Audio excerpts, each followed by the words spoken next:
நண்பர்களே, இன்னைக்கு சூப்பரான ஒரு ரெசிபி ஹைதராபாதி கிரீன் சிக்கன். இது எப்படி செய்யறதுன்னு பார்ப்போம். இது ஆரம்பத்துல சமைக்கிறவங்கன்றவங்க கூட ஈஸியாவே இதை செய்திடலாம்.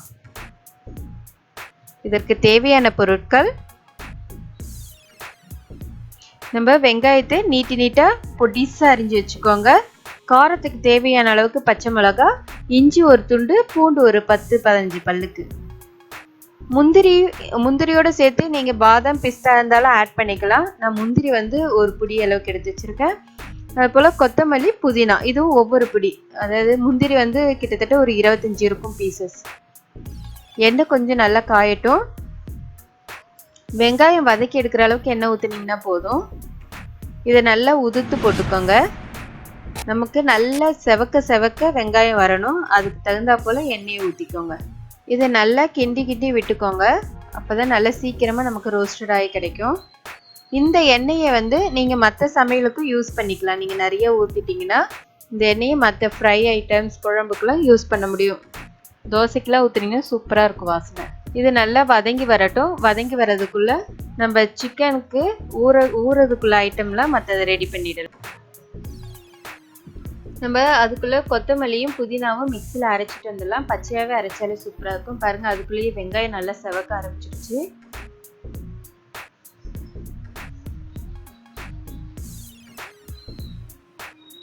இந்த செவந்ததை எடுத்த பிறகு எண்ணெய் இவ்வளோதான் இருக்குது. அடுப்பை நான் ஆஃப் பண்ணிட்டேன். மறந்துடாங்க, நான் அடுப்பை ஆஃப் பண்ணிட்டு அந்த ஹீட்டான எண்ணெயிலேயே பூண்டு, இஞ்சி, பச்சை மிளகாய், முந்திரி இது 4த்தையுமே அந்த பச்சை வாசனை போகிறதுக்காக மட்டும் வதக்கி எடுத்துக்கிறேன். இதுக்கு அனல்லாம் தேவைப்படாது. முந்திரியும் போட்டு நல்லா பெரட்டி விட்டுக்கோங்க. அப்போ தான் இந்த எண்ணெயோட சூட்டுலேயே அதோட பச்சை வாசனை லைட்டாக போயிடும். அது கொஞ்சம் அப்படியே அந்த அனலில் இருக்கட்டும். அதுக்குள்ளே நம்ம சிக்கனுக்கு ரெடி பண்ணிடலாம். சிக்கனுக்கு ஒரு 1/2 கிலோ சிக்கனுக்கு ஒரு 1/2 கப்புக்கு தயிர் போட்டுக்கோங்க. இது நான் வீட்டில் போட்ட தயிர்ன்றதுனால எனக்கு இதோட புளிப்பு திட்டமாக தான் இருக்குது. கறி பெரட்டி எடுக்கிற அளவுக்கு இருந்தால் போதும் தயிர். 1 ஸ்பூனுக்கு பெப்பர் பவுடர் போட்டுக்கோங்க.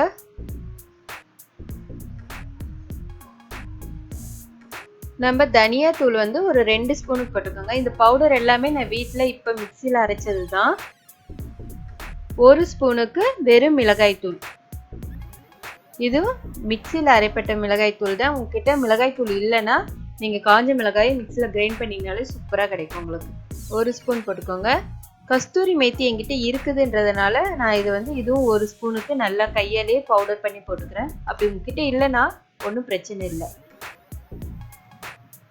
நம்ம இப்போ அரைச்சி வச்சிருக்க கொத்தமல்லியும் புதினா விழுதியும் போட்டுடலாம் இதுலேயே.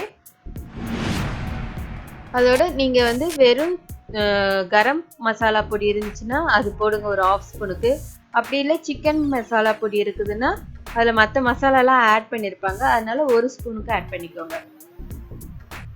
இதை நல்லா பிசைஞ்சு விட்டுக்கோங்க. லெக் பீஸ், இந்த பெரிய பீஸ்லாம் லைட்டாக கோடு போட்டப்பறம் கீறி விட்டிங்கன்னா இன்னும் நல்லா சாஃப்டாக சீக்கிரமாக ஜூசினஸ் இறங்கும் உள்ள.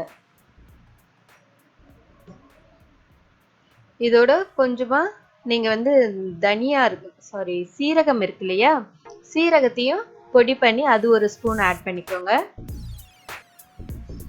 சீரகம் ஆட் பண்ணும்போது இந்த ஃப்ளேவரே நல்லா இருக்கும். தேவையான அளவுக்கு உப்பு போட்டுக்கோங்க. இப்போ நம்ம இதெல்லாம் வதங்கினதே பாருங்கள், சூப்பராக வதங்கியிருக்கு அந்த அனல்லையே. இது அதுக்கப்புறம் அந்த வெங்காயம் பொரிச்சு வச்சுருக்கோம் இல்லையா, அது இந்த பொரிச்ச வெங்காயம் 2த்தையுமே நல்லா மிக்சியில் பேஸ்ட்டாக அரைச்சி எடுத்துகிட்டு வந்துடுங்க. இப்போ பேஸ்ட்டாக அரைச்சிட்டுங்கலாம். சூப்பராக பேஸ்ட் ஆகிடுச்சு இல்லையா. இதில் நம்ம தேவையான அளவுக்கு அதில் ஆட் பண்ணிக்கலாம். இப்போ இதில் இருந்து தான் நான் டீக்காவுக்கும் ஒரு 2-3 ஸ்பூனுக்கு எடுத்துகிட்டு மிச்சத்தை சிக்கனில் போட்டு பிசைஞ்சு எடுத்து வச்சுட்டேன். இது ஒரு 1/4 மணி நேரம் ஊறினா இன்னும் சூப்பராக சாஃப்டாக ஆகிடும் சிக்கன். ஊறட்டும். இப்போ கடாயை போட்டுட்டு அதில் நான் எப்போ நார்மலாக போடுறப்போல பட்டை, லவங்கம், கிராம்பு நீங்கள் என்னென்ன வச்சுருக்கீங்களோ அத்தனையும் போட்டுடுங்க. கறி மசாலா பொருள்லாம் அது வெடிக்கக்கூடாதுன்னு கொஞ்சமாக வெங்காயத்தை போட்டிருக்கேன். நல்லா பொரியட்டும். நம்ம வெங்காயம் வதக்கணும்ல, அந்த எண்ணெயிலேருந்து கொஞ்சம் எண்ணெய் எடுத்துட்டு திட்டமான எண்ணெய் ஊற்றிருக்கேன். இந்த பட்டை, லவங்கம், கிராம்புலாம் நல்லா வறுபட்ட பிறகு நம்ம முழு சீரகம் இருக்கு இல்லையா, அந்த சீரகத்தையும் போட்டிங்கன்னா அந்த ஃப்ளேவர் சூப்பராக இருக்கும் எண்ணெயில் பொரியும் போது. அதனால் அந்த சீரகத்தை போட்டு கொஞ்சம் மஞ்சள் தூளையும் நல்லா ரோஸ்டட் ஸ்மெல் நல்லாயிருக்கும். அதனால் அந்த ஆயிலே போட்டு இது பண்ணிவிட்டு நம்ம ஊற வச்சு அந்த சிக்கனெல்லாம் இதில் ஆட் பண்ணிவிடுங்க.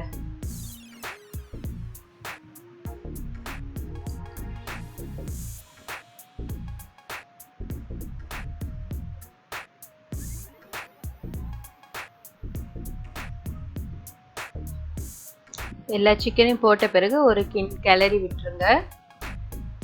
கிளறி விட்டுட்டு நீங்கள் ஒரு மூடியை போட்டு மூடிடலாம்.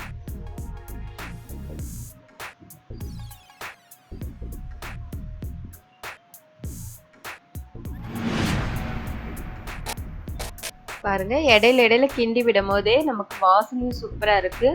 நல்லா வெந்தபடி கறி வந்து சாஃப்டாக தெரியுது. இன்னும் கூட கொஞ்சம் வந்து நல்லா இதுவாகட்டும். நீங்கள் இந்த மிக்சியில் அரைச்சிங்க இல்லையா, அதெல்லாம் ஒரு டம்ளரில் கழுவுனீங்கன்னா அந்த வாட்டரையும் வேணால் இதில் ஆட் பண்ணிக்கோங்க. இந்த கிரேவிக்கு நம்ம சப்பாத்தி, நான், பரோட்டா, இட்லி தோசையிலேருந்து எல்லாமே நல்லாயிருக்கும். இந்த கிரேவி மிச்சம் வந்துச்சுன்னா சூப்பராக நீங்கள் சுட சுட சாதத்தை அதில் பெரட்டி எடுக்கும் போது உங்களுக்கு புதினா ரைஸ்லாம் சாப்பிட்றீங்களா, அந்தமாரி ஒரு சூப்பரான ஒரு பிரியாணி ஃப்ளேவரில் கிடைக்கும். பாருங்க, எண்ணெயில் பிரிஞ்சு வந்து நமக்கு ஹைதராபாத்லி கிரீன் சிக்கன் ரெடி ஆயிடுச்சு. பார்க்கும் போதே தெரியுது, சிக்கன்லாம் அப்படியே உதிர்ந்து போகுது.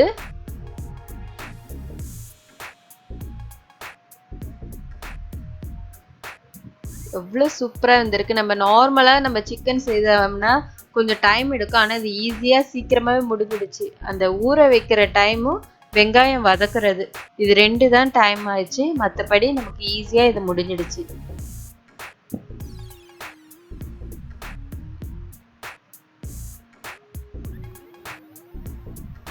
இதை நீங்கள் சர்வ் பண்ணும்போது கொத்தமல்லியை போட்டுட்டு கொஞ்சம் லெமனையும் விட்டிங்கன்னா கொஞ்சம் புளிப்பு டேஸ்ட் கிடைக்கும். ஏன்னா இதில் நம்ம தக்காளி ஆட் பண்ணவே இல்லை. அதனால் லெமன் விடும் போது இன்னும் கொஞ்சம் ஃப்ளேவராக சூப்பராக இருக்கும். வேணும்னா காரத்துக்கு நீங்கள் பெப்பர் பவுடர் போட்டுக்கலாம்.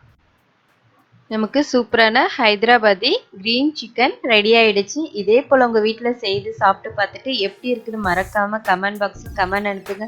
லைக் பண்ணுங்கள், ஷேர் பண்ணுங்கள், மறக்காமல் சப்ஸ்கிரைப் பண்ணுங்கள். ரசித்து சமைத்தால் ருசித்து சாப்பிடலாம். நன்றி, வணக்கம்.